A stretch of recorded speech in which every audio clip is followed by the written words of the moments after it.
हरिओम। स्वागत है आप सबका आज के इस व्याख्यान में।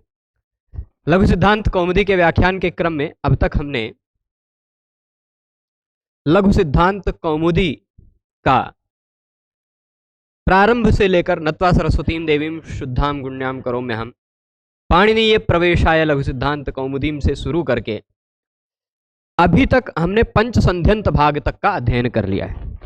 पंचसंध्यंत मतलब संज्ञा प्रकरण, अच संधि, हल संधि और विसर्ग संधि, यहां तक का शब्दशः अध्ययन कर लिया है। अब जो विषय शुरू हो रहा है बहुत ही महत्वपूर्ण विषय शुरू हो रहा है, तो इस विषय को थोड़ा ध्यान से सुनिएगा। बहुत सरल है। जो कठिन कठिन विषय था वो सब कुछ पढ़ चुके हैं आप। कुछ कुछ इसमें कुछ कुछ सूत्र फंसाने वाले आएंगे, पर सामान्यतः जो जो नियम इसमें आएगा, सामान्यतः जो जो नियम लगेंगे इसमें, उन नियमों को थोड़ा गंभीरता से लेने की आवश्यकता है। ठीक, थोड़ा गंभीरता से देखेंगे तो आसानी से समझ में आ जाएगा। अब विषय जो शुरू हो रहा है षड्लिंग प्रकरण है। कौन सा प्रकरण? षड्लिंग प्रकरण। इसको षड्लिंग क्यों कहते हैं? छह लिंग होता है क्या? नहीं ना? लिंग कितना होता है? 6 लिंग होता है क्या? 3 होता है ना। पुल्लिंग, स्त्रीलिंग, नपुंसक लिंग, 3 ही होता है ना। तो ये षड्लिंग कैसे हो गया है ना? तो तात्पर्य यह है शब्द के अंतिम वर्ण के आधार पर निर्धारण किया गया है। शब्द के अंतिम वर्ण के आधार पर निर्धारण करते हैं कि षड्लिंग मतलब ऐसा, ध्यान दीजिएगा, 3 लिंग तो हो गए, पुल्लिंग, स्त्रीलिंग, नपुंसक लिंग। वही तीनों लिंग अजंत में भी, वही तीनों लिंग हलंत में भी। क्योंकि शब्द 2 प्रकार के होते हैं। शब्द 2 प्रकार के होते हैं। ऐसे शब्द जिनका अंतिम वर्ण स्वर वर्ण हो, या ऐसे शब्द जिनका अंतिम वर्ण व्यंजन वर्ण हो। यही दुई तरह के तो शब्द होंगे। या तो अंतिम वर्ण स्वर वर्ण होगा, या तो अंतिम वर्ण व्यंजन वर्ण होगा। तो 2 प्रकार के शब्द तीनों लिंगों में, तो 2 गुणे 3 बराबर 6 प्रकरण है इसमें। पहला प्रकरण जो है वह अजंत पुल्लिंग प्रकरण है। अजंत पुल्लिंग प्रकरण का तात्पर्य यह है, इस प्रकरण में हम ऐसे शब्दों को पढ़ेंगे। कैसे शब्दों को पढ़ेंगे? जिनका अंतिम वर्ण अच है। ठीक, क्या है? जिनका अंतिम वर्ण अच है और जो शब्द पुल्लिंग है। ठीक, अंतिम वर्ण क्या है? अच है, और शब्द वो कैसे हैं? पुल्लिंग है। इसीलिए इस प्रकरण में आने वाले विषय को क्या कहा जाएगा? इस प्रकरण का नाम क्या रखा गया? अजंत पुल्लिंग। अजंत पुल्लिंग यानी, अच्छा, अब इसमें क्या पढ़ेंगे हम? आप सोच रहे होंगे कि संज्ञा प्रकरण में हमने पढ़ा कि जिसमें संज्ञा हो रही है, इसकी सवर्ण संज्ञा, इसकी इत संज्ञा, इसकी लोप संज्ञा, है ना, इसकी संयोग संज्ञा, उदात्त संज्ञा, अनुदात्त संज्ञा, स्वरित संज्ञा, ह्रस्व दीर्घ प्लुत संज्ञा, ऐसे तमाम पद संज्ञा, संहिता संज्ञा, ऐसी संज्ञाओं को पढ़ा संज्ञा प्रकरण में। आज संधि प्रकरण में ऐसे विषय को हमने पढ़ा जो स्वर वर्ण के स्थान पर संधि होती है, वो प्रकरण पढ़ा। हल संधि में ऐसी संधि हमने पढ़ी जहां व्यंजनों के स्थान पर संधि होती है। विसर्ग संधि में हमने ऐसा पढ़ा जहां विसर्ग के स्थान पर संधि होती है, या विसर्ग के पूर्व स्वरूप जो रू है उसके स्थान पर जो संधि होती है, वो सब पढ़ा। अजंत पुल्लिंग में क्या होता है? यह जो षड्लिंग प्रकरण शुरू हुआ है, इसमें आप शब्दों को देखेंगे। किसको देखेंगे? अच्छा, बचपन में हो सकता और बहुत पहले पढ़ते समय आप सबको कुछ पुस्तकों में मिला हो, बालका बालको बालका बालकम बालको बालकान बालकेन बालकाभ्याम बालकैः, ऐसे पढ़ने को मिला हो। हरि हरि हरयः हरिम हरि हरीन, ऐसे सब पढ़ने को मिला हो। ये सब बन कैसे जाता है? ये सब कैसे बन जाता है? एक ही शब्द है बालक, वह बालकाभ्याम कैसे हो जाता है? बालकौ कैसे हो जाता है? बालकान कैसे हो जाता है? बालकस्य कैसे हो जाता है? ये आपके मन में प्रश्न होता है कि नहीं?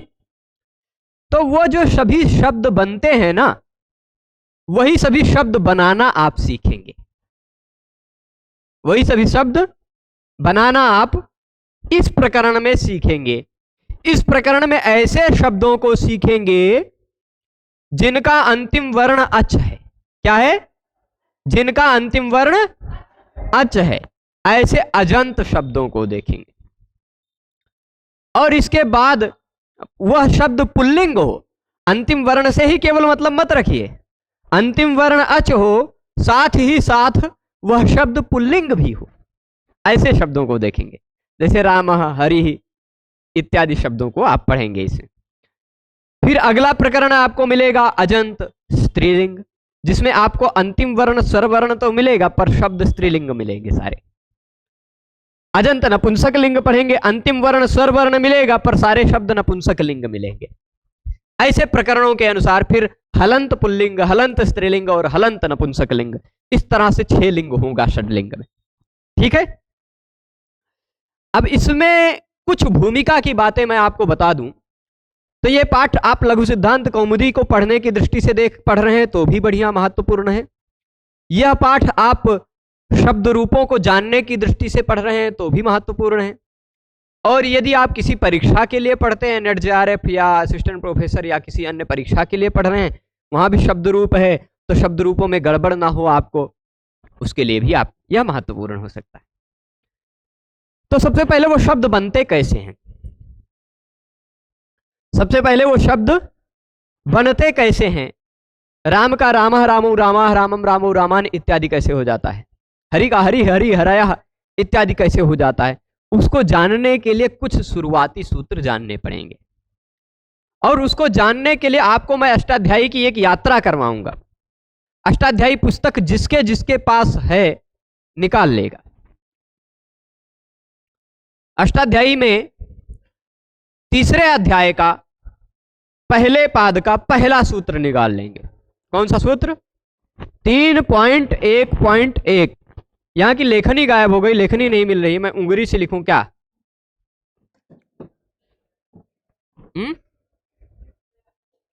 प्रत्यय मिल गया। कौन सा सूत्र है? प्रत्यय। यह सूत्र कहता क्या है? यह सूत्र, इस सूत्र को आप देख रहे होंगे तो इस सूत्र के बाद कोई और नंबर लिखा होगा। लिखा है 5 4 160।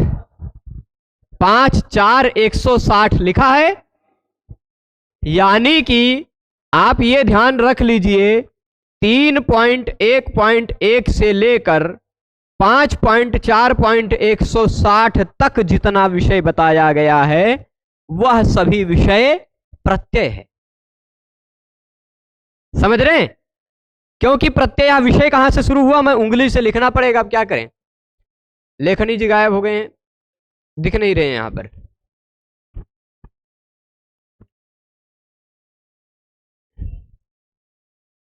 आपने देखा सूत्र क्या है? प्रत्यय। कहां पर? 3.1.1 में। ठीक। इसी के बाद अधिकार नंबर लिखा होगा 5.4.160। ठीक। यानी तीसरे अध्याय के पहले सूत्र से लेके 5वें अध्याय के अंतिम सूत्र तक जो भी विषय बताया गया है वह विषय प्रत्यय का विषय है। यानी आप सोच लीजिए तीसरा अध्याय पूरा, चौथा अध्याय पूरा और 5वां अध्याय भी पूरा प्रत्यय का विषय है। अष्टाध्यायी में पूरे 3 अध्याय, 8 में से 3 अध्याय प्रत्यय विषय बता रहे हैं। मतलब कितना बड़ा विषय है प्रत्यय, समझ रहे हैं ना? यह प्रत्यय लगता कहां पर है? यह प्रत्यय कहां पर लगता है, यह प्रश्न उठता है कि नहीं? तो इसका उत्तर यह होगा कि यह प्रत्यय लगता है परश्च। अगला सूत्र 2 नंबर सूत्र आपको दिखाई पड़ेगा, परश्च, है ना? प्रत्यय हमेशा किसी भी शब्द के पर में ही लगता है। इतना समझ गए? अच्छा, प्रत्यय कई प्रकार के होते हैं, कौन कौन से होते हैं? पर में तो लगते हैं, कौन किसके पर में कौन सा प्रत्यय लगेगा यह कैसे जानेंगे? तो पूरा बहुत बड़ा विषय है। मैंने बताया तीसरा अध्याय पूरा, चौथा अध्याय पूरा, पांचवा अध्याय पूरा प्रत्यय है। कुल मिलाकर हमने गिना तो लगभग 1901 सूत्र प्रत्यय के अधिकार में। 1900 सूत्र, 4000 में से लगभग 1900 सूत्र। सिंपल बात नहीं है प्रत्यय का विषय, लगभग समझ लीजिए 48% के आसपास है ना विषय प्रत्यय है। तो अब देखिएगा 48 नहीं 47.20% मान लीजिए, एकदम राइट है बता दे। ठीक, तो ये लगभग मतलब उतना परसेंट समझ लीजिएगा पूरा प्रत्यय का विषय। अब इसमें और जो चीजें आपको जाननी जरूरी है वह ये देख लीजिए जरा। अब 3.1.91 नंबर सूत्र देखिए। सूत्र नंबर क्या है? 3.1.91। सूत्र आपको मिल जाएगा धातु। मिला? इसके तुरंत बाद नंबर लिखा होगा 3.4.117 लिखा है। यानी अब देखिए 3.1.1 से ही प्रत्यय का विषय शुरू हुआ ना, प्रत्यय का विषय शुरू हो गया ना। यहां से आगे आप जो कुछ भी पढ़ेंगे आप संधि संज्ञा इत्यादि कम रह गई, अब रहेगा प्रत्यय। ठीक है, पर उन प्रत्ययों में 3.1.1 से लेके 3.1.91 तक के बीच में किस प्रकार के प्रत्यय हैं वो अभी नहीं बताया गया है ना। पर आपको बता देते हैं 2 प्रकार के इसके बीच में प्रत्यय बताए गए हैं। कुछ प्रत्यय विकर्ण प्रत्यय और कुछ प्रत्यय वो क्या कहते हैं सन आदि 12 प्रत्यय। सन आदि 12 प्रत्यय और विकर्ण प्रत्यय लगभग 28 यानी लगभग 40 प्रत्यय इसके बीच में हैं। ठीक है, लगभग। तो चलेगा। अब इसके बाद 3.1.91 से लेके 3.4.117 नंबर तक जो भी प्रत्यय कहा जाएगा, ये तो आपको पता है कि तीसरे अध्याय में, चौथे अध्याय में और पांचवें अध्याय में अब आपको केवल प्रत्यय ही मिलेगा, ये तो पता चल गया ना। तो अब उन प्रत्ययों में ये 91 नंबर सूत्र से लेके 3.4.117 तक जो प्रत्यय मिलेगा वह प्रत्यय कहां लगेगा? तो वह प्रत्यय धातु के बाद लगेगा। ये इस सूत्र का मतलब है। ठीक, तो आपको 3.1.91 से लेके 3.4.117 तक के जितने भी प्रत्यय हैं वो सभी प्रत्यय धातु के बाद लगने वाले मिलेंगे। पठति पठतः पठन्ति बनाइए, चाहे कृदंत कृदंत जो बनता है पठिता पठिता पाठकः, फिर उसके बाद पठितव्यम पठनीयम पाठ्यम, ये जो कुछ भी कृदंत इत्यादि घय प्रत्यय पाठः, जो भी धातु के बाद लगने वाले प्रत्यय हैं वो सारे प्रत्यय इन्हीं के बीच में मिलेंगे। ठीक, ये स्पष्ट है। अब जरा 3.4.117 के बाद देखिए क्या विषय है। 3.4.117 के बाद जो कहा जाएगा वो भी प्रत्यय ही रहेगा, पर वो प्रत्यय कहां लगेगा? वह प्रत्यय कहां लगेगा 3.4.117 के बाद? वो देखिए वहां से आपको विषय मिलेगा 4.1.1, क्योंकि 3.4.117 तीसरे अध्याय का अंतिम सूत्र है ना।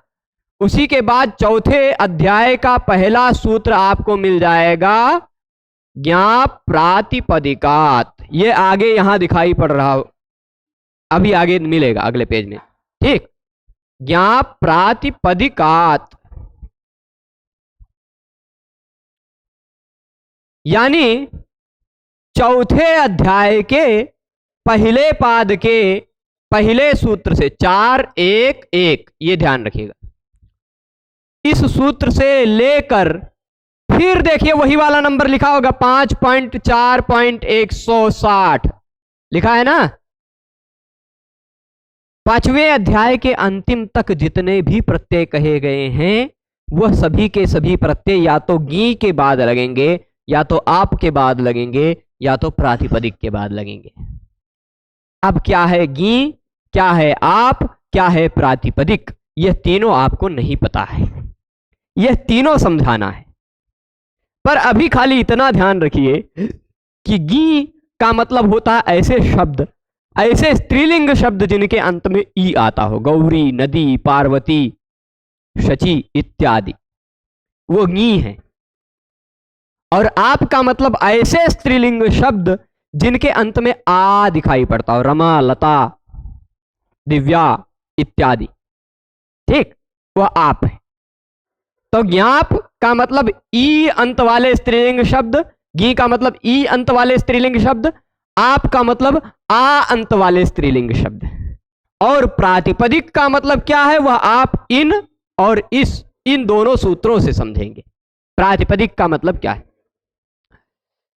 तो यानी प्रातिपदिक के बाद प्रत्यय लगेगा तब जाकर के बालका, बालको, बालका, बालकम, बालको, बालकान इत्यादि बनेगा। अच्छा, ज्ञाप प्रातिपदिकात जो सूत्र आपको 4-1-1 दिखाई पड़ रहा है, उसी के तुरंत बाद वाला सूत्र जरा देखिए, बड़ा सा सूत्र दिखाई पड़ रहा होगा, सौजसमौच्छष्टाभ्याम विस्ङेभ्याम व्यस्ङसिभ्याम व्यस्ङसोसाम्यो सुप, यह सूत्र दिखाई पड़ रहा है ना, वह ये देख लीजिए, ये रहा, हाँ 4-1-2 लिखा ही है, सौजसमौच्छष्टाभ्याम विस्ङेभ्याम व्यस्ङसिभ्याम व्यस्ङसोसाम्यो सुप, दिख गया। तो ये जो सूत्र है यह भी प्रत्यय है कि नहीं, क्योंकि प्रत्यय के अधिकार में आया है कि नहीं प्रत्यय।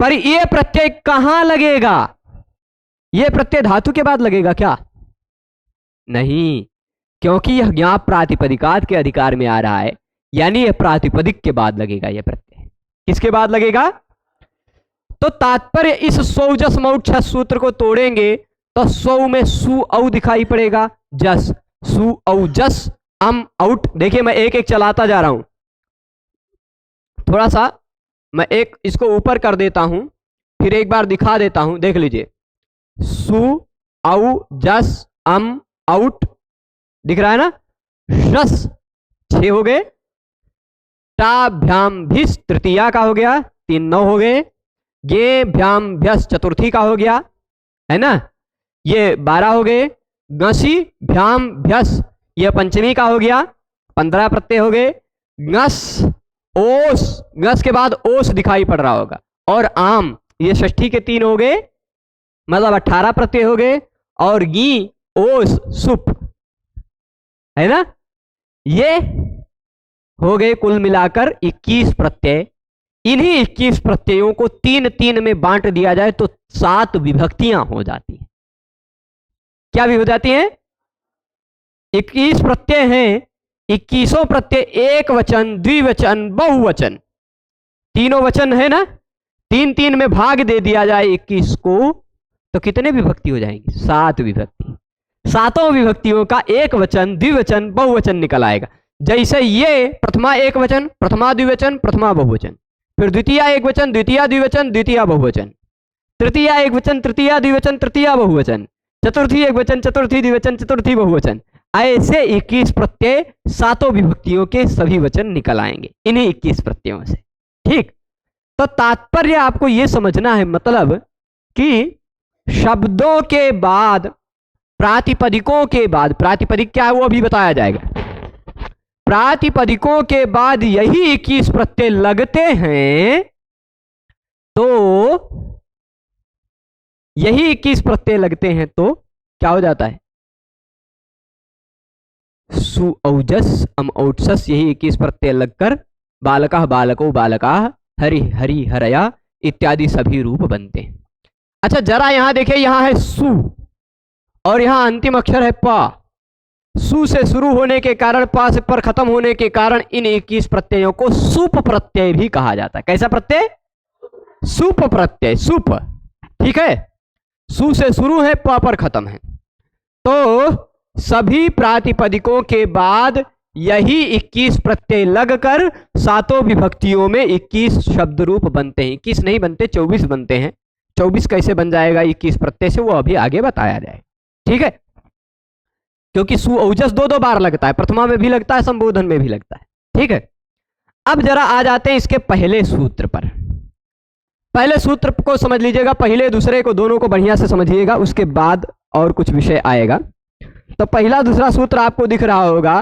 पहला सूत्र कौन सा है? अर्थवद धातुर प्रत्यय प्रातिपदिकम। अर्थवद धातुर प्रत्यय प्रातिपदिकम। जरा इसको तोड़ते। वैसे एक पहेली का उत्तर भी है, कुछ लोग दिमाग लगाते रहते हैं, पहेलियां भी बनाते रहते हैं। विद्वान की दृग्वचो ब्रूते को रोगी कश्चनास्ति कहा, की दृक्चंद्रम न पश्यन्ति तत्सूत्रम पाणिनेर्वद। 4 प्रश्न है, चारों प्रश्नों का उत्तर इसी सूत्र में है। विद्वान की दृग्वचो ब्रूते, पहला प्रश्न, उसका उत्तर हो जाएगा अर्थवत। विद्वान हमेशा अर्थ वाला वाणी बोलता है। दूसरा, को रोगी, कौन रोगी होता है? तो कहते हैं अधातु, जिसके धातु डिसबैलेंस हो जाता है। वात पित्त कफ, यही तीनों धातु हैं। ये तीनों धातु जो अगर डिसबैलेंस हो जाते हैं वैद्यों की भाषा में, यही 3 धातु हैं, ये गड़बड़ हो जाता है तो वो रोगी हो जाता है।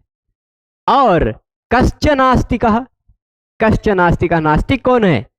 तो उसका उत्तर अप्रत्ययः, जिसको किसी भी विषय का प्रत्यय नहीं है। प्रत्यय का मतलब ज्ञान भी होता है, प्रतीति नहीं, वह नास्तिक है। जो भगवान को जानता ही नहीं है, प्रत्यय ही नहीं, वही नास्तिक है। और फिर चौथा प्रश्न था कि दृक् चंद्रम न पश्यन्ति, कैसे चंद्र को नहीं देख पाते? तो कहा प्रातिपदिक चंद्र को नहीं देख पाते, यानी प्रतिपदा के दिन चंद्रमा को हम नहीं देख पाते। ठीक, तो ये 4 उत्तर हो गया 4 प्रश्नों का। पर ये तो हो गई पहले की बात। सूत्र में आते हैं। मैंने ये बता दिया तोड़ करके, जिससे इस सूत्र के 4 शब्द भी आप निकाल ले गए होंगे। इस सूत्र में कौन कितने शब्द हैं? अर्थवत, अधातु, अप्रत्ययः, प्रातिपदिकम। 4 शब्द दिखे, अर्थवत, अधातु, अप्रत्ययः, प्रातिपदिकम। दिख रहा है ना? ये देखिए, अर्थवत धन अधातु था, अर्थवत धन अधातु था, ता को दा हो गया जलाम जसोनते, पढ़ चुके हैं आप, संधि का नियम बन गया। अर्थवत अधातु बन गया अर्थवद अधातु। अधातु में सु प्रत्यय जो लगा हुआ है, उसी सु का स को सस जिससे रू हुआ, रू का र बचा, अधातुर अप्रत्ययः, तो अधातुर अप्रत्ययः। ठीक, प्रातिपदिकम। तो 4 विशेषताएं बताई हैं। पहली विशेषता से मैं लेता हूं, 4 विशेषता नहीं, 3 विशेषताओं से युक्त जो है उसी को प्रातिपदिक कहा जाता है। क्या कहा जाता है? प्रातिपदिक। प्रातिपदिक कौन किसको कहते हैं? प्रातिपदिक संज्ञा करने वाला सूत्र है यह। व्हाट इज प्रातिपदिक? आपके मन में ऐसा प्रश्न होगा। अभी मैंने यहां प्रातिपदिका सूत्र आपको पढ़ाया, बताया, अष्टाध्यायी की सैर कराते हुए। तो उसमें आपने देखा होगा गी का मतलब मैंने बता दिया कि ई अंत वाला स्त्रीलिंग शब्द। आप का मतलब बता दिया आ अंत वाला स्त्रीलिंग शब्द, पर प्रातिपदिक नहीं बताया था। प्रातिपदिक क्या है वह आपके मन में प्रश्न हुआ, तो उसका उत्तर देते हैं अर्थवत प्रातिपदिकम। अर्थवत का मतलब क्या है? तो अर्थवत में अर्थ शब्द से मतुप प्रत्यय लगा है। मतुप प्रत्यय लगा है तो बन जाता अर्थमत। माँ को मादुपधायश्च मतोर्वो एवादिभ्य से मतुप के माँ को वह हो जाता है, तो बन जाता अर्थवत। अर्थमत का अर्थवत बन जाता है। तो अर्थवत का मतलब क्या होता है? जैसे बुद्धिमान का मतलब बुद्धि वाला है ना, धनवान, धनवत का मतलब धन वाला, वैसे अर्थवत का मतलब अर्थ वाला। शुद्ध हिंदी में कहा जाए तो अर्थ वाला। जो अर्थ वाला है उसको प्रातिपदिक कहते हैं। ठीक है, किसी निरर्थक को आप प्रातिपदिक नहीं कह सकते। अर्थवत जो है वही प्रातिपदिक है। ठीक है, समझ रहे हैं? तो प्रातिपदिक क्या है? अर्थ वाला। अर्थः अस्य अस्ति इति अर्थवान। ठीक, नपुंसक लिंग में है, अथवा अर्थः अस्य अस्ति इति अर्थवत। और अथवा अर्थः अस्मिन् अस्ति इति अर्थवत्, ऐसे तदस्यास्त्यस्मिन्निति मतुप, इस अर्थ में मतुप हुआ है। तो अर्थ जिसका है अथवा अर्थ जिसमें है, ऐसे शब्द स्वरूप को हम कहते हैं अर्थवत। तो यानी ऐसे किसी भी शब्द को हम प्रातिपदिक कह सकते हैं, ऐसे कुछ वर्णों के समुदाय को हम प्रातिपदिक कह सकते हैं जिसका कोई अर्थ हो। ठीक है, जिसका कोई अर्थ हो वह प्रातिपदिक है। ये समझ रहे हैं? अभी राम शब्द बनाना हम आज नहीं शुरू करेंगे, आज भूमिका बता रहे हैं, पर आज वाली बात जो नहीं समझेगा वो कोई भी शब्द नहीं बना पाएगा। तो ना समझ में आए पूछिएगा, पर इतना प्रयास कीजिएगा कि आज की बातों को पचा लीजिएगा, तो सभी शब्द बनाना आपके लिए हलवा हो जाए। एकदम से शब्द लिखेंगे, प्रत्यय लिखेंगे, जोड़ते जाएंगे, बनता जाएगा। ठीक है, तो राम लिखेंगे, भ्याम लिखेंगे, जोड़ के बना देंगे रामाभ्याम। राम लिखेंगे, भ्यस लिखेंगे, जोड़ के बना देंगे रामेभ्यस, रामेभ्यः, है ना? ऐसे जुड़ता जाएगा, थोड़ा थोड़ा नियम एक एक दो दो लगता जाएगा, बनता जाएगा। ठीक है, राम लिखेंगे, औ लिखेंगे, रामौ, है ना? राम धन अम रामम, ऐसे बनाते जाएंगे सब कुछ। पर कैसे बनेगा उसके लिए ये समझिएगा, प्रातिपदिक क्या है? अर्थवत प्रातिपदिकम, ऐसा वर्णों का समुदाय जिसका कोई अर्थ हो, है ना? जैसे मान लीजिए हमने ऐसे कुछ लिख दिया, नहीं ये तो कोई ना कोनो शब्द बन ही जाएगा, तो मैं ऐसे कुछ लिखता हूं। का लिखते हैं, आधा का लिख दिया, फिर आधा या लिख दिया, फिर वह लिख दिया, इसी में र लगा दिया। इस शब्द का कोई अर्थ है? नहीं है ना, ये अर्थ वाला नहीं है, इसलिए इसको प्रातिपदिक नहीं कहा जा सकता, नहीं कहा जा सकता ना। अच्छा जरा ये बताइए, ये एक शब्द है, वर्णों का समूह है, इसका कोई अर्थ है कि नहीं? इसका कोई अर्थ है? तो ये अर्थ वाला है, यानी इसको प्रातिपदिक कहा जा सकता है ना?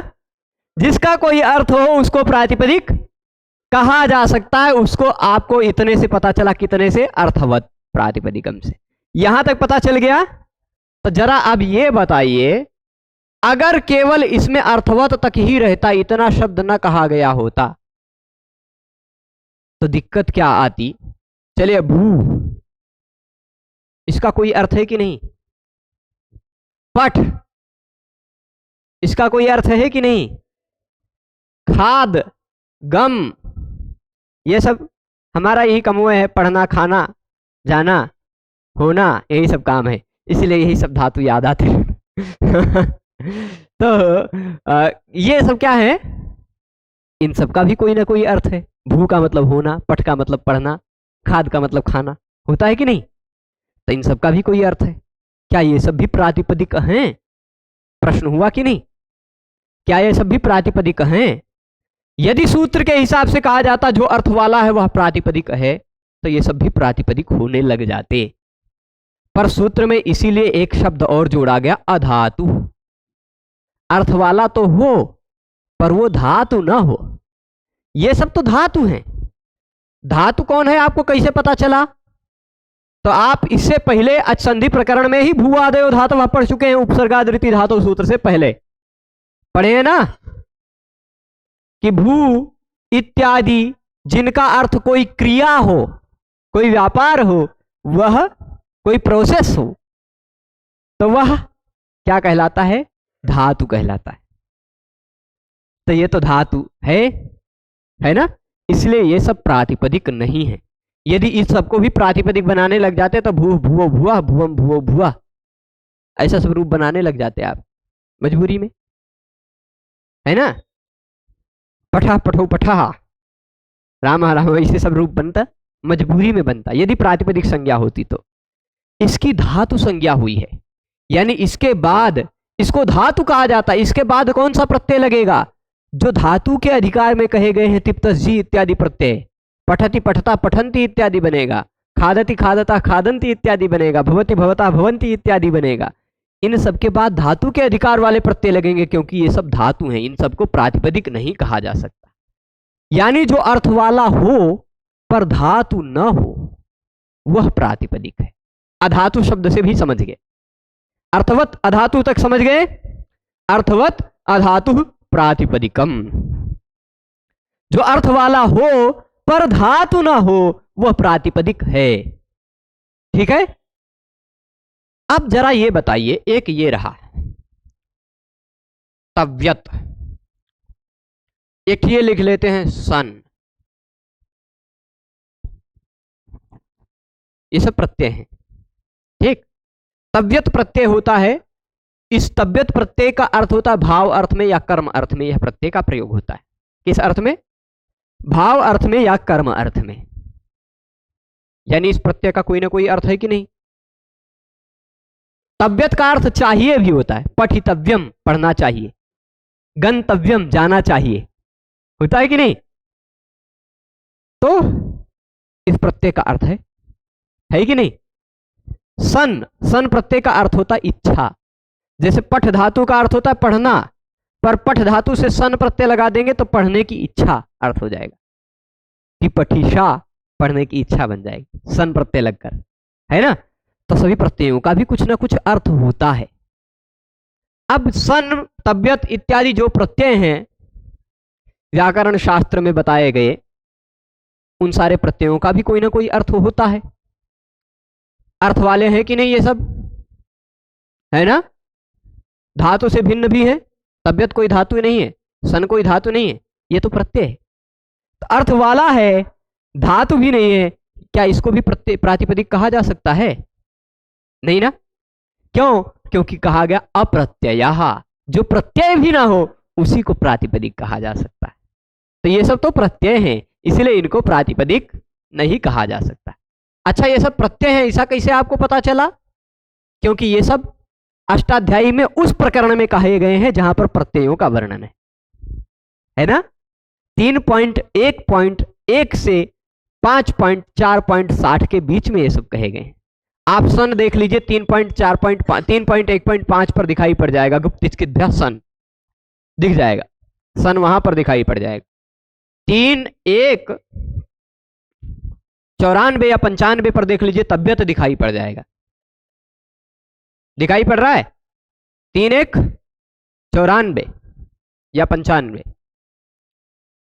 देख लीजिए क्या है, तव्यत तव्यानीयरः दिखा कहीं कि 96 पे है। अच्छा, चलेगा चलेगा, कोई बात नहीं, थोड़ा बहुत इधर उधर हो जाता है। 96 पे है तव्यत तव्यानीयरः, ये प्रत्यय के बॉर्डर में है कि नहीं, यानी ये सब प्रत्यय हैं। सन आपको दिखाई पड़ गया होगा 3.1.5 के आसपास ही, गुप्तिचकिद्भ्यः सन दिखा है ना। धातु कर्मणा समान कर्तृकादि छायाम वा से भी, तो ये सब प्रत्यय है कि नहीं। तो जो अर्थ वाला हो, अब फिर से समझिएगा, जो अर्थ वाला हो, धातु न हो, प्रत्यय न हो, उसको प्रातिपदिक कहा जाता है। यह इस सूत्र का मतलब हुआ, पर अभी इसमें कुछ अंश बाकी है। अर्थवत और अधातु में कोई दिक्कत नहीं, पर अप्रत्यय में जो प्रत्यय कहा गया है ना, इसका एक रहस्य और है। व्याकरण शास्त्र में कहीं भी किसी भी प्रत्यय का ग्रहण हो या प्रत्यय शब्द का ग्रहण हो, तो उसका दो अर्थ होता है। क्या अर्थ होता है? प्रत्यय शब्द का प्रत्यय अर्थ भी होता है और प्रत्ययांत अर्थ भी होता है। जो प्रत्यय और प्रत्ययांत दोनों अर्थ का बोध कराता है। प्रत्यय ग्रहणे तदंताः ग्राह्याः, प्रत्यय ग्रहणे तदंताः ग्राह्याः, प्रत्यय का अगर ग्रहण हो रहा हो कहीं, तो प्रत्ययांत का भी उसी के साथ ग्रहण हो जाता है। ठीक, तो इसमें अप्रत्यय का मतलब अप्रत्ययांत भी समझ लीजिएगा। ठीक है, तो जो प्रत्यय ना हो और उसके साथ साथ प्रत्ययांत भी ना हो, यह मतलब निकल के आएगा। ठीक है, तो अब देख लीजिए इसी का अर्थ लिखा धातु, कहा गया है ना, ये देख लीजिए दिखाई पड़ रहा है धातु। प्रत्यय, ये रहा प्रत्यय, पर प्रत्यय शब्द से ही प्रत्ययांत अर्थ भी निकल के आता है, देख रहा प्रत्ययांत।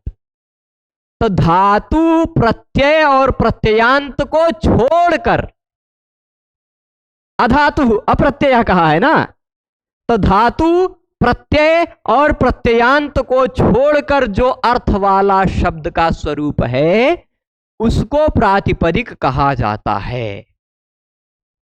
ठीक, क्या लिखा, अर्थवत शब्द स्वरूपम प्रातिपदिक संज्ञम स्यात्। तो धातु प्रत्यय और प्रत्ययांत इन तीनों को छोड़कर जो अर्थ वाला शब्द स्वरूप है वह प्रातिपदिक है। ठीक, समझ गए हैं, यानी अर्थ तो होना चाहिए उसमें, पर वो धातु ना हो, वो प्रत्यय भी ना हो, वह प्रत्ययांत भी ना हो। ठीक, सूत्र में प्रत्ययांत नहीं कहा गया है, सूत्र में केवल प्रत्यय कहा गया है, पर जहां कहीं भी प्रत्यय कहा जाएगा वहां प्रत्ययांत का अर्थ अपने आप ही समझ में आएगा। ठीक, क्योंकि प्रत्यय का स्वतंत्र प्रयोग होता ही नहीं, प्रत्ययांत का ही के रूप में ही उसका प्रयोग होता है ना, स्पष्ट है। तो अब इतने इस सूत्र का अर्थ समझ गए हैं, इस सूत्र का अर्थ समझे हैं ना, कि जैसे मान लीजिए राम शब्द है, क्या है, शब्द दिखाई पड़ रहा है, इसका कोनो ना कोनो अर्थ है कि नहीं, अर्थवत है ना। ये राम कोई धातु है क्या, नहीं ना, राम कोई प्रत्यय है, नहीं है। अब प्रत्ययांत वाली बात को बताने से पहले मैं एक चीज और बता देना चाहता हूं। देखिए, प्रत्येक शब्द के दो पहलू होते हैं। एक तो ये कि उस शब्द को हम मानते हैं, खाली उस शब्द का वही अर्थ, प्रसिद्ध अर्थ सोचने जाएं। जैसे अब मान लीजिए हमारे पिताजी ने हमारा नाम रख दिया अरुण, ठीक, क्या रख दिया, अरुण। तो अरुण में क्या उन्होंने सोचा होगा कि अरुण में रीगतो धातु है और फिर उरन प्रत्यय है, उनन प्रत्यय है, क्या ऐसा सोचा होगा, इसमें कौन सी धातु है, कौन सा प्रत्यय है, कौन सा प्रत्यय लगकर ये बना हुआ है, ऐसा सोचा होगा क्या, नहीं ना।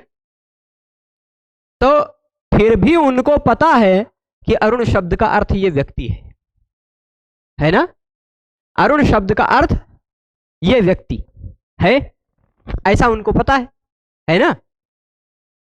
तो अब उनकी दृष्टि से अरुण शब्द में कौन सा प्रकृति है, कौन सा प्रत्यय लगा, यह नहीं सोचा जाता। ऐसे ही यदि भक्तों की दृष्टि से देख लिया जाए तो राम शब्द में कौन सा प्रकृति लगा है, कौन सा प्रत्यय लगा है, इसको गिने बिना यदि हम राम शब्द का अर्थ दशरथ का पुत्र ले रहे हैं तो हम ऐसा मानेंगे कि दशरथ के पुत्र का यह नाम है, इसमें कौन सा धातु है, कौन सा प्रत्यय है, वो हम नहीं सोच रहे। क्योंकि यदि धातु और प्रत्यय के आधार पर अर्थ लेने जाएंगे तो रम धातु और घई प्रत्यय, इसमें है क्या, रम धातु है रमु क्रीडायाम और घई प्रत्यय है। ठीक, घई प्रत्यय करण या अधिकरण अर्थ में होता है, अधिकरण अर्थ में घई प्रत्यय लगकर राम शब्द बनता है। ठीक, यहां घई में से बचता है केवल आ और इसमें जुड़ जाता है अत उपधाया से उपधा की वृद्धि हो जाती। तो अगर हम रम और घई सोचते हैं तो रम धातु का अर्थ होता है क्रीड़ा, रमण, है ना, क्रीड़ा करते हैं योगी लोग जिसमें, अथवा क्रीड़ा करते हैं जिसमें, वह है राम। क्रीड़ा करते हैं लोग जिसमें, जिसमें रमते हैं वह राम। अब भाई जिसमें रमते हैं वह राम, अगर ऐसा अर्थ लिया जाए तो मान लीजिए कोई व्यक्ति टीवी देखने में रम गया तो उसके लिए वही राम हो गया, है ना। व्युत्पत्ति के आधार पर, प्रकृति प्रत्यय के आधार पर हम वह अर्थ ले सकते हैं। किसी का मन कृष्ण भगवान में रम गया तो कृष्ण भगवान राम हो गए कि नहीं, क्या कृष्ण भगवान में योगी लोग नहीं रमते हैं? राम शब्द की व्युत्पत्ति दिखाते, रमनते योगिनो अस्मिन निति रामा। क्या योगी लोग राम में ही रमते हैं? कृष्ण भगवान में भी रमते, तो क्या वो भी राम हो गए? व्युत्पत्ति के आधार पर लिया जाए तो वो भी राम हो गए, है ना? इसीलिए रामा कहा जाता है स्त्रियों को, क्योंकि उसमें रमण करते, उसमें उनमें मन रमता है। ठीक है, अब ध्यान दीजिएगा। तो यदि राम शब्द का हम अर्थ ऐसा लेते हैं कि जिसमें योगी लोग रमण करते हों, ऐसा अर्थ लेते हैं तो हम यह समझेंगे कि इसमें रम धातु और घई प्रत्यय लगा है, तो वह कृदंत है, तो प्रत्यय लगा हुआ है, तो वह प्रत्ययांत है। इसलिए इस सूत्र से प्रत्यय प्रातिपदिक संज्ञा नहीं हो पाएगी राम की। यदि ऐसा अर्थ लेते हैं कि जिसमें योगी लोग रमण करते हैं, और यदि हम ऐसा लेते हैं इक्ष्वाकु वंश प्रभवो रामो नाम जन श्रुता, इक्ष्वाकु वंश के जो इक्ष्वाकु वंश में जो उत्पन्न हुए हैं, जो दशरथ के पुत्र हैं, अज के पौत्र हैं, जो पूरे लोक में जिनका नाम सुना जाता है, अब सब लोग नाम सुनते हैं, आप भी सुनते हैं, आप भी सुनते हैं, क्या आप ये वाला अर्थ जानते हैं कि जिसमें योगी लोग रमण करते हैं वो है राम? नहीं जानते हैं ना। पर राम शब्द अगर कहा जाए तो आपको किसकी याद आती है? दशरथ के पुत्र की, है ना? दशरथ के पुत्र, सीता के पति, लव और कुश के पिता, रावण के हंता, ये सब याद आता है कि नहीं? क्या योगी लोग उनमें रमण करते हैं, ये वाला अर्थ याद आता है आपको? तो प्रकृति और प्रत्यय से निकलने वाला अर्थ निकल कर आता है आपको? नहीं। यदि राम शब्द का अर्थ सीधे सीधे राम भगवान नाम के व्यक्ति निकल कर आ रहे हैं, तो समझ लीजिए कि वह अभ्युत्पन्न प्रातिपदिक है, उसमें धातु और प्रत्यय को हम नहीं गिन रहे हैं। क्योंकि यदि धातु और प्रत्यय को गिनने जाएं तो धातु का अर्थ और प्रत्यय का अर्थ भी गिनना पड़ेगा, है कि नहीं? ऐसा थोड़े ना है कि घी और शक्कर मिला करके कुछ दूसरा ही बन जाएगा। रहेगा तो उसमें घी और रहेगा तो उसमें शक्कर, तो रम और घई मिलाएंगे तो रम धातु का अर्थ क्रीडावल तो रहेगा ही, घई प्रत्यय का अर्थ अधिकरण वो तो रहेगा ही। अगर वह अर्थ नहीं निकल के आ रहा है, अगर कोई व्यक्ति अर्थ निकल कर आ रहा है, तो समझ लीजिए कि वह धातु और प्रत्यय से बना हुआ शब्द नहीं है, अपितु नाम है, अपितु संज्ञा है एक। ठीक, यदि उसका संज्ञा परत्व लेते हैं हम, तो फिर वह अर्थ वाला है, वह धातु भी नहीं है, वह प्रत्यय भी नहीं है, और ऐसा भी मान लेते कि वह प्रत्ययांत भी नहीं, बिना किसी व्युत्पत्ति के वह आ गया, वह नाम। ठीक, तो वह प्रत्ययांत भी नहीं है, इसलिए अर्थवद धातुर प्रत्यय प्रातिपदिकम से यह प्रातिपदिक है कि नहीं? प्रातिपदिक है। पर यदि हम जिसमें योगी लोग रमण करते हैं वो राम है, ये वाला अर्थ लेते हैं, तो रम धातु और घई प्रत्यय से बना हुआ यह शब्द है, ऐसा मानना पड़ेगा। और ऐसा मानना पड़ेगा तो उसकी अर्थवद धातुर प्रत्यय प्रातिपदिकम से प्रातिपदिक संज्ञा नहीं हो पाएगी। अच्छा, चलिए एक ऐसा उदाहरण ले लेते हैं जो निर्विवाद हो। एक ऐसा शब्द है, कौन सा शब्द है? डिथ। आप कहेंगे ई का है। ऐसे ही एक शब्द है डविथ।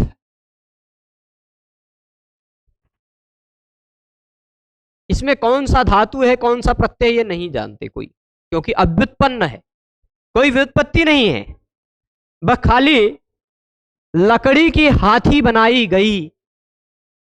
लकड़ी की हाथी देखी है आपने? हो सकता है मंदिरों के सामने कहीं मूर्तियों में देखा हो, है ना?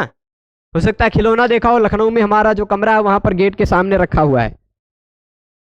तो विदुषी को हम उसको यही बताते हैं, सह कह अस्ति, तो बताती है सह डित्थः अस्ति, डित्थः। पहले एक बार बताई थी कि गजह अस्ति, पर बाद में बता दिया कि नहीं, डित्थः अस्ति। लकड़ी की हाथी को संस्कृत में डित्थ कहा जाता है। डित्थः काष्ठमयो हस्ति, डवित्थस्तन्मयो मृगः। और लकड़ी के बने हुए मृग को डवित्थ कहा जाता है। ठीक, तो अब इसमें व्युत्पत्ति नहीं है, कौन सा धातु है, कौन सा प्रत्यय है, ये दोनों अर्थ वाले हैं कि नहीं? ये दोनों धातु हैं क्या? नहीं। अर्थ वाला है धातु भी नहीं है, प्रत्यय भी नहीं है और प्रत्ययांत भी नहीं है, इसलिए इसको प्रातिपदिक कहा जा सकता है कि नहीं? प्रातिपदिक कहा जा सकता है। राम को भी प्रातिपदिक कहा जा सकता है। पर कुछ लोग यदि मान लीजिए कि कहेंगे नहीं भाई हम राम को ऐसे ही मानेंगे कि रम धातु और घई प्रत्यय लगकर बना हुआ राम शब्द ही है, तो उसको कैसे प्रातिपदिक करेंगे? उसके लिए अगला सूत्र आएगा, कृत तद्धित समासाश्च। कृत तद्धित समासाश्च, यह कहता है, इसमें दिखाई पड़ रहा होगा आपको कृत, और उसके बाद दिखाई पड़ रहा होगा तद्धित, और उसके बाद दिखाई पड़ रहा होगा समास। दिख रहा है? कृत, तद्धित और समास। अब इसमें आपको बता दें कृत क्या है, तद्धित क्या है और समास क्या है। कृत, तद्धित और समास, ये तीन जानना है। कृत प्रत्ययों की संज्ञा है। प्रत्ययों को, कुछ प्रत्यय ऐसे होते हैं जिनको कृत कहा जाता है, कुछ प्रत्यय ऐसे होते हैं जिनको कृत कहा जाता है। जरा 391 के आसपास ही देख लीजिए, 392 या 93 के आसपास कहीं कृदतिंग दिखाई पड़ता हो है। धातु के बाद क्या है? धातु। धातु के बाद होगा तत्रोपपदम सप्तमी स्थम, फिर कृदतिंग। 3193 नंबर सूत्र है, 3193 दिखा। कृदतिंग दिखा। यह कहता है, सुनिएगा ध्यान से, यह कहता है 3191 के बाद, कृदतिंग देख लीजिए 93 पे है ना, यह सुनिएगा 3191 के बाद 34117 के बीच में जो भी प्रत्यय कहे गए हैं, उन प्रत्ययों में अतिंग जो है, यानी तिप्तजी सिप्तसम इब्बस्मस ताताम झ था साथाम धम इडवही महिंग, ये प्रत्यय जो है धातु के बाद लगने वाले, लगते हैं ना, पठति पठता पठंती, पठसी पठता पठथ, पठामी पठावा पठामह, ये जो तिंग प्रत्यय लग के बना हुआ है, एधते एधेते एधंते, एधसे एधेते एधद्वे, एधे एधावहे एधामहे, ये जो बना हुआ है ये तिंग प्रत्यय लगकर बना हुआ है। तो जो प्रत्यय तिंग नहीं है और धातु के बाद लग रहा है, उस प्रत्यय को कृत कहा जाता है। ठीक, तो रम धातु है, रम क्या है?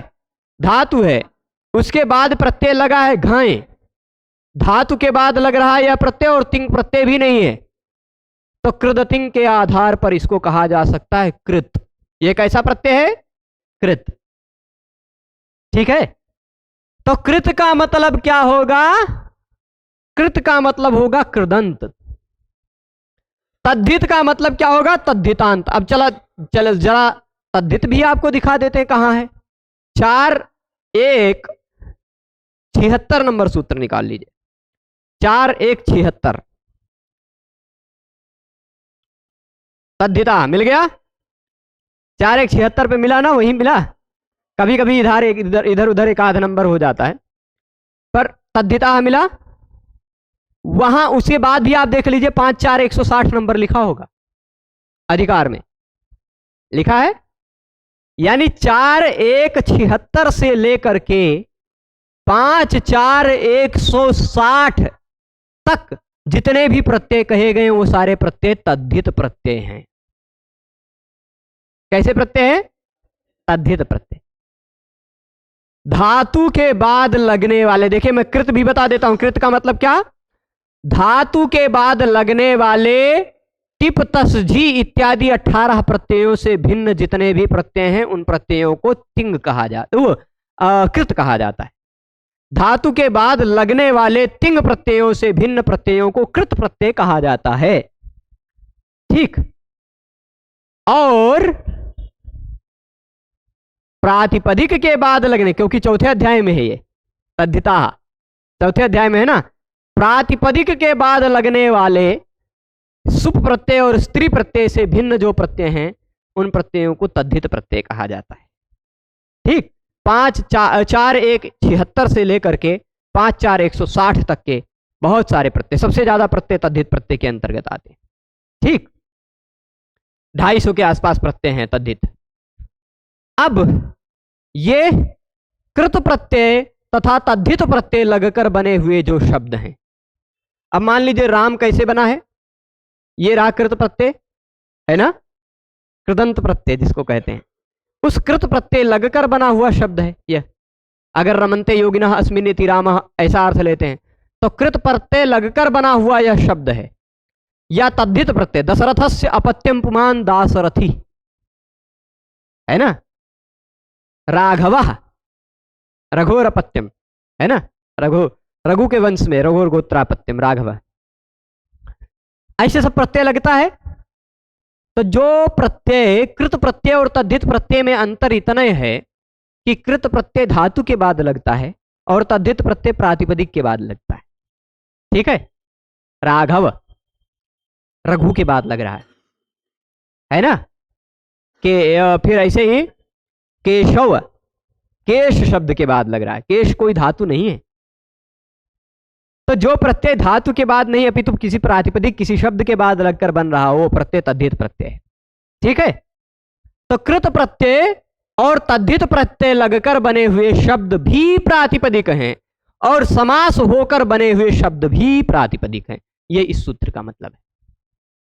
ठीक, अब तक जो हमने इतने में पढ़ा उसका पूरा सारांश यदि आपको बता दूं तो अभी तक आपने समझा कि अर्थवद धातुर प्रत्यय प्रातिपदिकम, अर्थ वाला जो है धातु नहीं है, जो अर्थ वाला हो, जो पर धातु से भिन्न हो, प्रत्यय और प्रत्ययांत से भिन्न हो, वह प्रातिपदिक है। पर प्रत्ययांत में भी कृत प्रत्यय लगकर बने हुए शब्द, तद्धित प्रत्यय लगकर बने हुए शब्द और समास होकर बने हुए शब्द भी प्रातिपदिक हैं। नंबर जरा देख लीजिए, 1 2 45 1 2 46 है ना। तो इसमें प्रातिपदिकम की अनुवृत्ति आ जाएगी, कृत तद्धित समासाश्च प्रातिपदिकम। कृदंत तद्धित और समास भी प्रातिपदिक हैं, ये इसका मतलब हो जाएगा।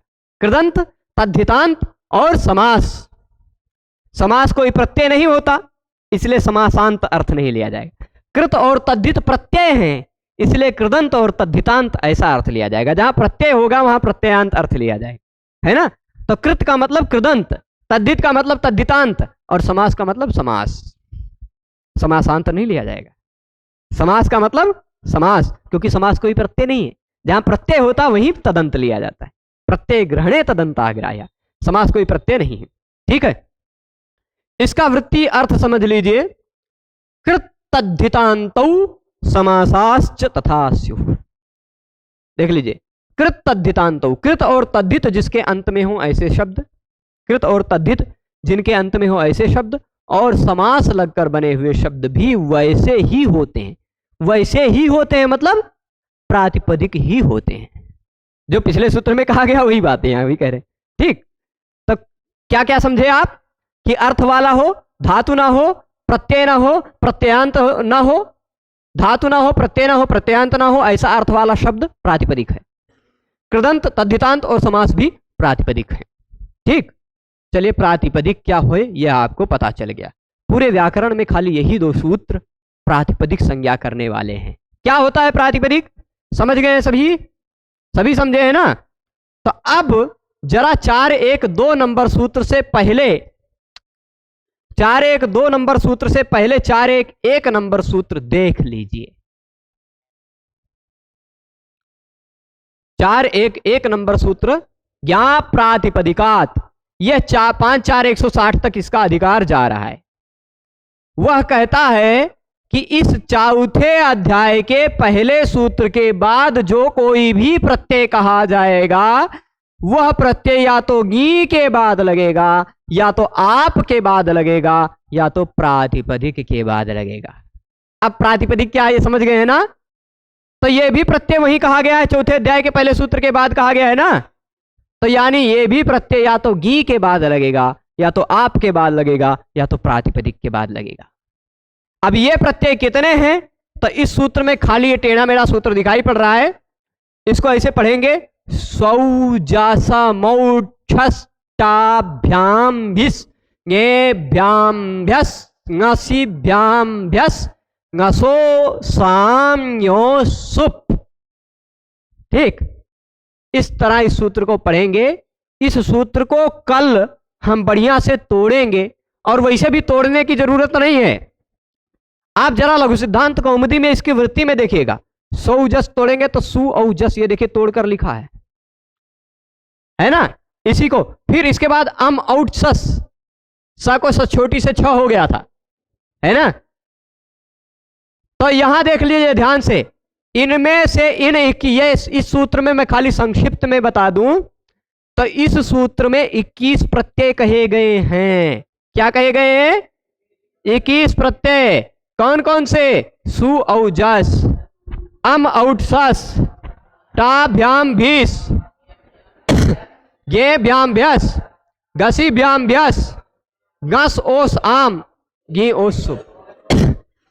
ठीक है, ये 21 प्रत्यय कहे गए हैं। इन्हीं 21 प्रत्ययों को कल आप लोगों को क्या करना है? इस सूत्र से यही 21 प्रत्यय निकालने का प्रयास करना है, तोड़ तोड़ के, कि स्वउजस से कैसे सु औजस निकला होगा, फिर मौठस से अम औठसस कैसे निकला होगा। ठीक, ये कई बार देख देख करके प्रैक्टिस करनी है, अभ्यास करनी है, तो आपको ये पता चलेगा कि इसमें 21 प्रत्यय हैं। उन 21 प्रत्ययों में से तीन तीन को विभक्ति कहा गया है। तीन को विभक्ति कहा गया है। तो सु औजस यह प्रथमा विभक्ति है। ठीक है, सु औजस क्या है? प्रथमा विभक्ति है। अम औठसस यह द्वितीय विभक्ति है। टाभ्याम भ्यस, टाभ्याम भीस यह तृतीया विभक्ति है। गेभ्याम भ्यस यह चतुर्थी विभक्ति है। घसीभ्याम भ्यस यह पंचमी है। घस ओ साम यह षष्ठी है। गी ओ सुप यह सप्तमी। सातों विभक्तियों के तीन तीन प्रत्ययों की लिस्ट इस सूत्र में दी गई है। ठीक है, इस सूत्र को भी संज्ञा सूत्र ही कहा जाता है। अब कुछ प्रश्न है दिवेश जी का, बोलिए। ज्ञाप प्रातिपदिकात, यह एक अधिकार सूत्र है। कैसा सूत्र है? अधिकार सूत्र है।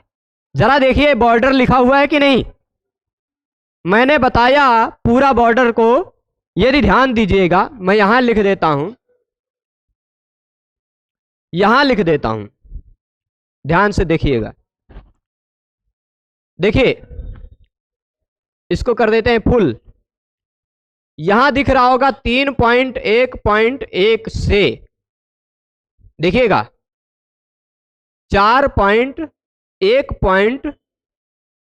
नहीं सॉरी, 5/4 160, 5/4 160 तक क्या है? प्रत्यय। कहां जा रहे हो? अब 1 से 91 के बीच में कुछ प्रत्यय हैं।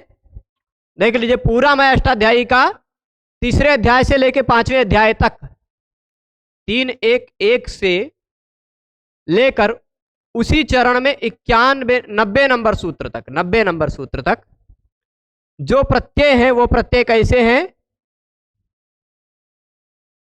विकरण और सनादि प्रत्यय। विकरण और सनादि। सनादि मतलब सन इत्यादि। ठीक, सन इत्यादि स्पष्ट है। फिर 91 से लेकर 3.1, 91 से लेकर 3.4.1.1.7, 3.4.117 तक जो हैं वह सभी प्रत्यय धातु के बाद लगने वाले प्रत्यय हैं। ठीक, कैसे प्रत्यय हैं? है कि नहीं? पर प्रत्यय ही है ना। अब 4.1.1 नंबर सूत्र, यहां पर ये धातु वाला अधिकार खत्म हो गया। 4.1.1 से लेकर 5.4.160 तक गी, आप और प्रातिपदिक से लगने वाले प्रत्यय हैं। गी, आप और प्रातिपदिक। ठीक, प्रातिपदिक के बाद लगने वाले प्रत्यय, यही ज्ञाप प्रातिपदिकात का मतलब। चौथे अध्याय के पहले सूत्र के बाद 5वें अध्याय के चौथे पाद के 160 नंबर सूत्र तक जो भी प्रत्यय कहे जाएंगे वह सभी प्रत्यय या तो गी के बाद लगेंगे, या तो आप के बाद लगेंगे, या तो प्रातिपदिक के बाद लगेंगे। उन सभी प्रत्ययों को आप धातु के बाद नहीं लगा सकते। ठीक, यह तात्पर्य है। तो सु औ जस इत्यादि प्रत्ययों को आप धातु के बाद नहीं लगा सकते। क्यों? क्योंकि वह ज्ञाप प्रातिपदिकात के अधिकार में है। ठीक है। अब इसी में 4.1 से 4.1.2 नंबर तो है सुप प्रत्यय, है ना। फिर 4.1.3 से 4.1.81 होगा लगभग, देख लीजिए कहां तक है। 3 का अधिकार, स्त्रियाम का अधिकार कहां तक जा रहा है? 4.1 स्त्रियाम, 3 का स्त्रियाम का कितने तक? 81 लिखा है ना। 81 तक जितने भी प्रत्यय कहे गए हैं वह स्त्री प्रत्यय हैं सारे। अष्टाध्यायी का यही स्ट्रक्चर है। अब जरा 81 से पहले ही बिचवे में एक प्रत्यय और शुरू हो जाता है। 4.1.76 से 5.4.160 तक हैं तद्धित प्रत्यय। बस यही प्रत्ययों का संपूर्ण संसार है। ठीक है। 5.4.160 तक तद्धित प्रत्यय। तो ये प्रत्यय जो है ना, तद्धित प्रत्यय हो गया, सुप प्रत्यय हो गया और स्त्री प्रत्यय हो गया। ये सभी के सभी प्रत्यय हमेशा धातु के बाद नहीं लगेंगे, अपितु ज्ञाप प्रातिपदिकात लगेंगे। ये के बाद या आप के बाद या प्रातिपदिक के बाद लगेंगे। ये इसका सारांश है। ठीक है। तो सौजस मौढ़ छस सूत्र को कल तोड़ के लेके आइएगा सभी लोग। कई बार पढ़ के देखिएगा 21 प्रत्यय निकल के आ रहे हैं कि नहीं। अब पूरा निष्कर्ष समझ लीजिए। अब आप जान गए प्रातिपदिक क्या है। धातु से भिन्न, प्रत्यय से भिन्न, प्रत्ययांत से भिन्न तथा कृदंत, तद्धितांत और समास प्रातिपदिक है। अर्थ वाला होना चाहिए।